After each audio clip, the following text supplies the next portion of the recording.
Round শেপের chocolate sponge cake দিয়ে তোমাদের সাথে চলে আসলাম কিভাবে আমি গাড়ি থিমে কেক বানিয়েছি সেটার ভিডিও শেয়ার করতে। তো চলো ঝটপট দেখে নাও কিভাবে বানালাম।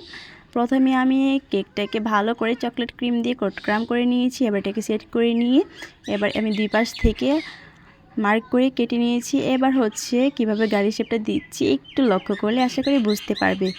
আমি কিন্তু এই প্রথমবার বানিয়েছি, তাই ভালো করে বোঝাতেও পারছি না।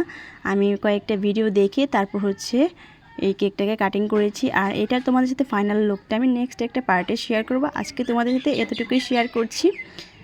আর তোমরা কারা কারা যারা বেকিংয়ে রয়েছে এরকম গাড়ি থিমের কেক বা অন্যান্য কেক বানিয়েছো অবশ্যই কিন্তু আমার কমেন্টে চাইলে শেয়ার করতে পারো। আর হচ্ছে আমার পেজে যারা দেখছো অবশ্যই কিন্তু ফলো দিয়ে পাশে থেকো, আর যারা চ্যানেলে দেখছো অবশ্যই কিন্তু সাবস্ক্রাইব করে পাশে থেকো। ভালো লাগলে কিন্তু লাইক করতে ভুলো না, আর অবশ্যই কমেন্ট করে দিও, চাইলে শেয়ার করে দিও। ধন্যবাদ সবাইকে।